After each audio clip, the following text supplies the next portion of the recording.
जी चौमा से हरिवंश महाराज। श्री हरिवंश महाराज जी। महाराज जी, निंदा सुनने से कैसे बचें? बोलने पर तो हमारी गलती है, लेकिन सुनने से कैसे बचें? अब हमें कुछ नहीं सुनाई दे रहा, अगर थोड़ा भी सुनाई दे तो राधा राधा राधा राधा राधा। श्रवण मूंद न तो चले पर आई, हमारे शास्त्र आदेश करते हैं, संत शंभु श्री पद अपवादा, कही सुनी तहां असमर ज्यादा, काटी जीभ तासु जो बसाई, और श्रवण मूंद न तो चले पर आए। तो अपने वैष्णव किसी की जवान क्यों काटेंगे? तो अपनी बात है कि जब हरि गुरु या किसी संत समाज की किसी की निंदा होने लगे तो कान में अंगुली डालो जोर से और बस राधा राधा राधा वहां से चल लो। महाराज जी, आजकल हर जगह ऐसा ही होता है, तो हर जगह कान में उंगली भी नहीं डाल जाए ही नहीं, क्यों जाए? क्लास में होते हैं प्रैक्टिकल, ऐसे गंदी बातें करते हैं बच्चे साथ में, तो फिर सुन अपने मन से हटा देते हैं। हम अगर अपने मन से हटा देते, तुम सब बोलते रहो, हमें कोई फर्क नहीं पड़ेगा, हम सुनते हुए भी नहीं सुनेंगे। अगर हम अपने अंतर्मुख हो जाए तो किसी का कोई प्रभाव नहीं पड़ेगा।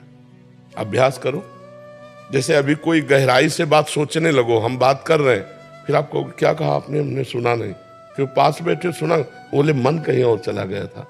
तो अगर मन हम प्रभु में लगाना सीख लें तो फिर सबकी बातें हमारे दिमाग में नहीं आएंगी। कोलाहल हो रहा, चिड़ियां चहक रही, बस ऐसे माने जिसकी मति जो है उतना ही बोल पाएगा, उतना ही सोच पाएगा। सोचने दो, बोलने दो उसे, अपने राधा राधा राधा उधर ध्यान नहीं देते। कानों में पड़ रही ध्यान नहीं देते तो कोई फर्क नहीं पड़ेगा। कानों में पड़ रही ध्यान दिया, उसमें रस लेने लगे तो फर्क पड़ जाएगा। ठीक है महाराज जी, घर पे भी कोई आता है नींद में तो वो ऐसी बात करने लगते तो हम कब उसमें आधीन हो जाते पता ही नहीं लगता महाराज जी।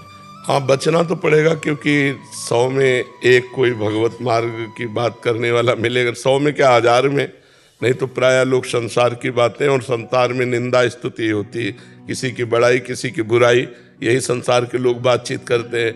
तो अपने को उस समय नाम जप करना चाहिए, प्रभु का नाम जप करके बचना चाहिए। क्योंकि अब जब रिश्तेदार है तो उससे कह नहीं सकते चुप हो जाओ। रिश्तेदार है तो उसके पास सम्मान के लिए बैठना होगा, हाँ में हाँ मिलानी होगी। तो अंदर से असंतुष्ट रहो कि ये सब बातें ठीक नहीं, तो उनका प्रभाव आपके ऊपर नहीं पड़ेगा। आप रुचि नहीं दे रहे अंदर से, तो भगवान अंदर से जान रहे, वो निर्णय करने वाले भगवान होते हैं, इसलिए उस निंदा का फल आपको नहीं भोगना पड़ेगा। महाराज जी, अंदर का भी कोई सूत्र है जो कटिंग करें? अगर सुनने में आ गया और उसको बार बार हम कैसे कटिंग करें? हम तो इस भाव से करते हैं कि जैसे आप सामने से हमारे गुरु की, हमारे इष्ट की निंदा करें तो हम आपको इष्ट गुरु रूप ही देख लेंगे कि प्रभु आप चाहे जितना करो, हमारी निष्ठा को आप डिगा नहीं सकते। आप क्योंकि गुरु रूप देखो तो अखंड मंडलाकारम व्याप्तमेन चराचरम तत्पदम दर्शतमेन तस्मै श्री गुरुवे नमः, और इष्ट रूप देखो तो सिय राम में सब जग जानी। आप ही हो प्रभु। आप अपने मुख से अपनी निंदा करके हमारी परीक्षा ले रहे हो, तो हम आपकी निष्ठा छोड़ने वाले नहीं। हम आप में दोष दर्शन ही नहीं करेंगे, क्योंकि आप निंदा कर रहे हो, हम आपकी निंदा करने लगे तो हम आप एक ही श्रेणी में खड़े हो गए। हम आपको इष्ट रूप देख करके हम उस बात को ही नष्ट कर देते हैं। महाराज जी, ये सूत्र सही है, क्योंकि कहीं ना कहीं देखने को, सुनने को कहाँ तक रोकते रहे महाराज जी। तो ये सूत्र बहुत अच्छा। मत्ता परतरम नान्यत किंचित अस्ति धनंजय, भगवान कहते मेरे सिवा कोई है ही नहीं। तो महाराज आप कोई भी कपट रूप रख करके आओ, हम तो यही जानते हैं आप ही हो, और आप अपने मुख से अपनी निंदा करके हमारी परीक्षा ले रहे हो तो ले लो, हम आपकी निष्ठा से डिगने वाले नहीं। तो हमें उस पर भी क्रोध नहीं आएगा, क्योंकि इष्ट भाव किया, उस पर भी दोष दर्शन नहीं होगा। नहीं, वो किसी पर दोष दर्शन करके बोल रहा है और हम उस पर दोष दर्शन कर ले तो हमारी बात तो बराबर हो जाएगी ना। महाराज जी, आप बाहर का खाने की मना करते हैं, और जो बाहर ही रहते हैं वो क्या करें? हाँ, कहीं ऐसी भी जगह हैं जहाँ से पवित्र भोजन मिल सकता है। ऐसा नहीं कि सब होटलों में मांस बिकता हो, बहुत से ऐसे होटल हैं जो सात्विक हैं। सात्विक तो है महाराज जी, ऐसे विचार सही नहीं रहते, नहा के नहीं बनाते। पर अब इतना तो नहीं हो सकता कि किसी वैष्णव को भोजन बनाने में लगाया जाए।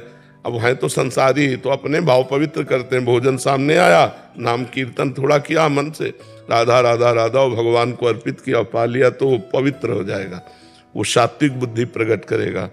और कहीं भगवान विराजमान है, उनको भोग लगा दिया, तब तो परम पवित्र हो जाएगा। सुबह तो हम बाहर से टिफिन लाते हैं, मैं भी हॉस्टल में रहता हूँ तो, और शाम को मैं घर पे ही बना के भोग श्री जी को लगा के सेवा करके। हाँ, बिल्कुल बिल्कुल ठीक है।